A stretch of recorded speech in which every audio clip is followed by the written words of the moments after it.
from Joel Drucker from Tennis.com, who writes, how is reaching the finals at this stage of your career different than when you last got that far 7 years ago? Oh, how is it different? I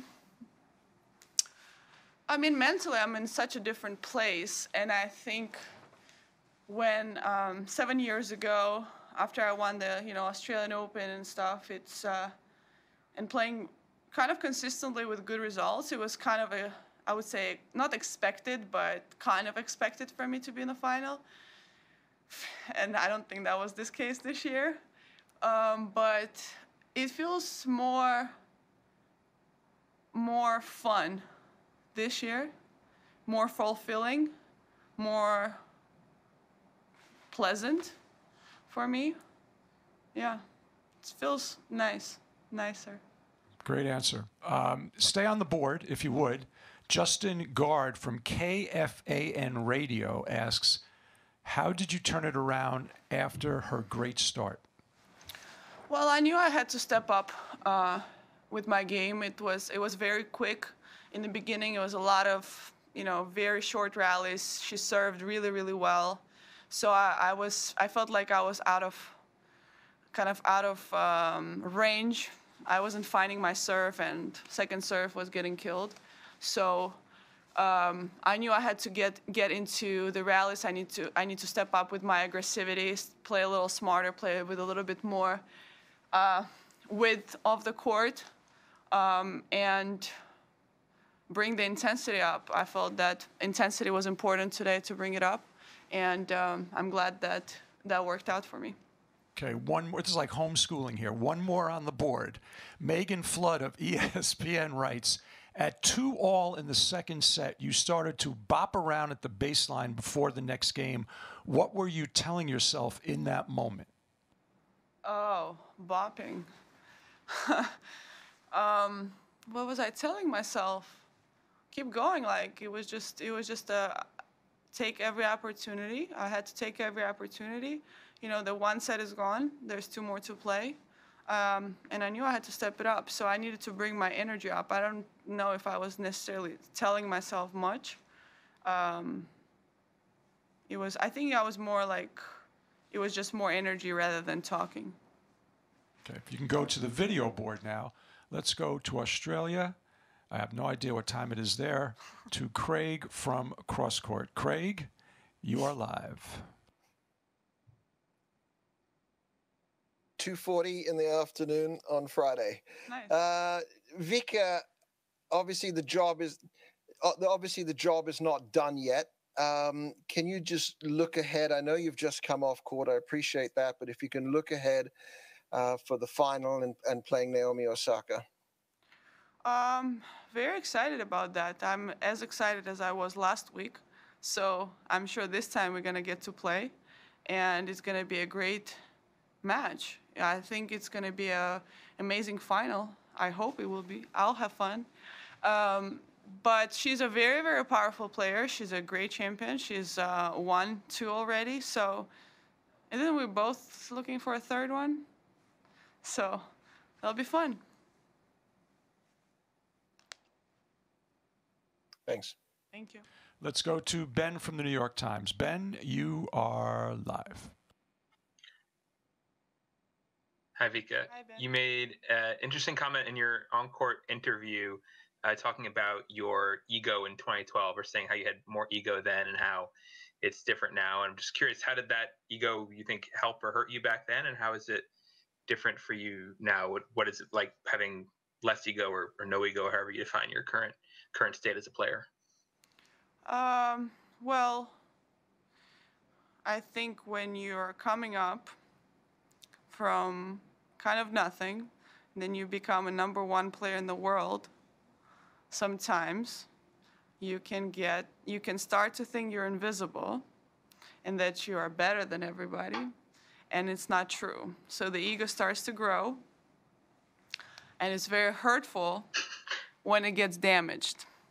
So instead of getting the ego damaged, I try to remove that and learn from my mistakes of that ego, and realizing, maturing,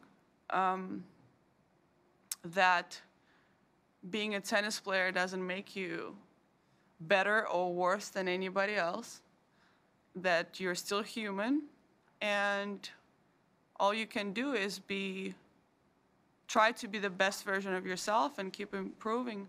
So I try to put that aside. But not when I play card games. It's still so big. God.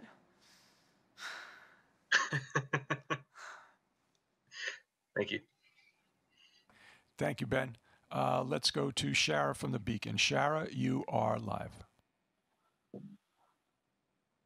Hi, congratulations. Thank you. Did the match go as you expected it? After having, would you say, nervousness in that first set? I wasn't nervous. I was a little slow. I think that my energy wasn't there, but Serena started really, really well. I felt that I just didn't match the intensity that she was bringing, so it was kind of going one-sided. Is it how I expected? I didn't expect how the match is going to turn out. All I expected was that it's going to be a big fight, and it was a big fight. So in a way, yeah, it came out to what I was expecting.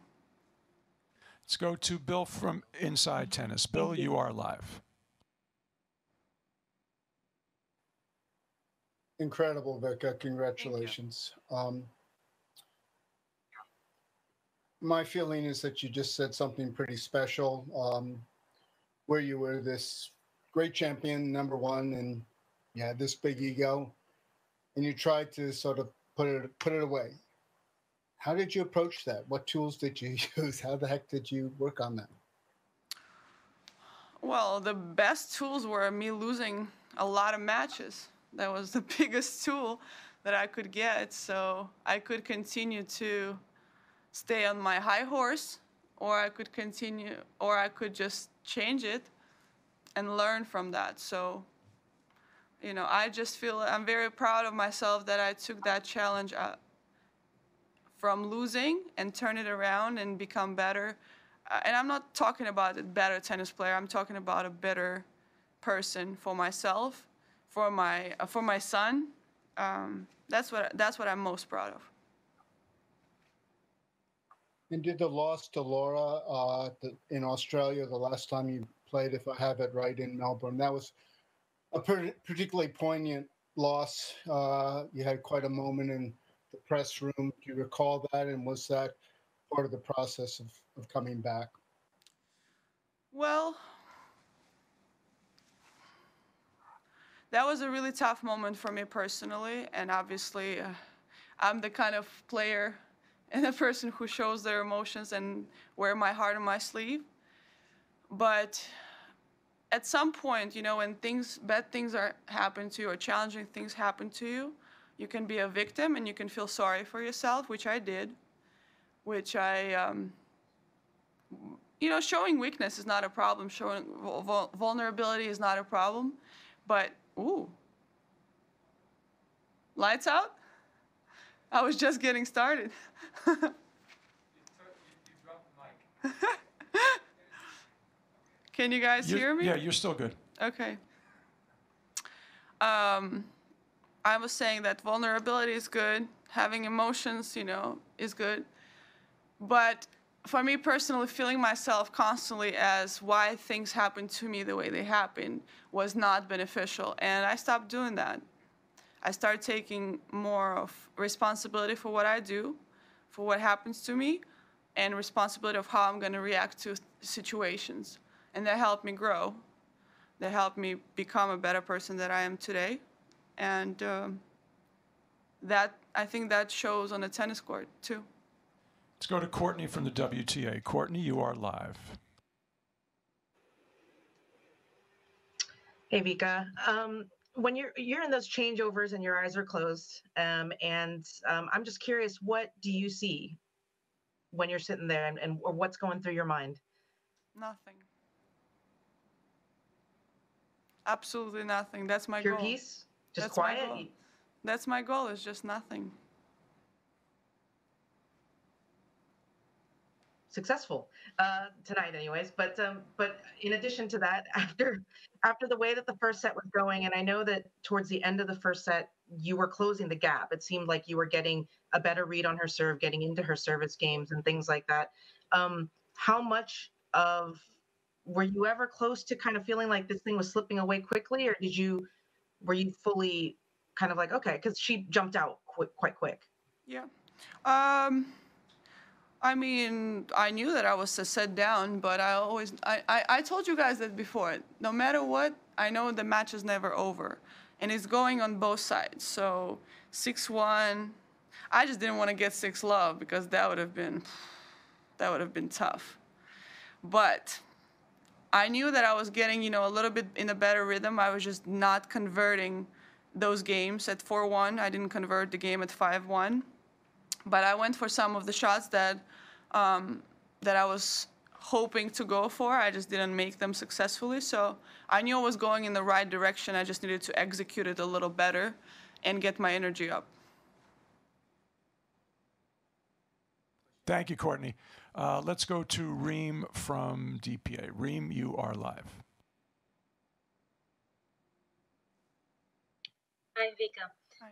Serena was telling us just a few minutes ago how much you inspire her in terms of how you manage to stay positive despite a lot of things that you have been through. So I'm wondering, where do you draw this positivity from, and how long did it take you to kind of figure out that positivity part?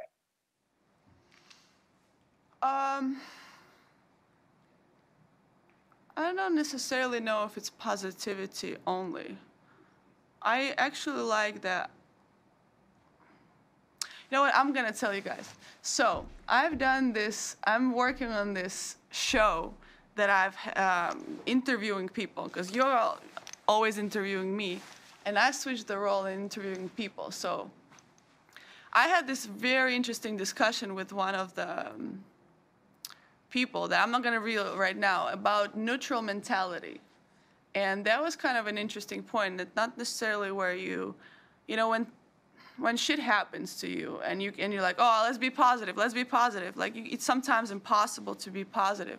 So being neutral, just not going into negativity, is very useful. It's very simple. It's very hard to do because it's a constant work, but it's very, very, very useful. So I feel like I've started there, and then I start to shift into a better energy. So I don't necessarily think of just positive. I just think about being in the moment, taking whatever comes as it is, and I always know that I know how I'm in control of how I'm gonna feel about any situation. Thank you. Let's go to Eleanor from PA Media. We only have 2 more questions. Eleanor, you are up. You are live. Hi, Vika. Yeah, I just wanted to ask, before Cincinnati or New York, obviously, but the Western and Southern Open, did you believe that you could be here?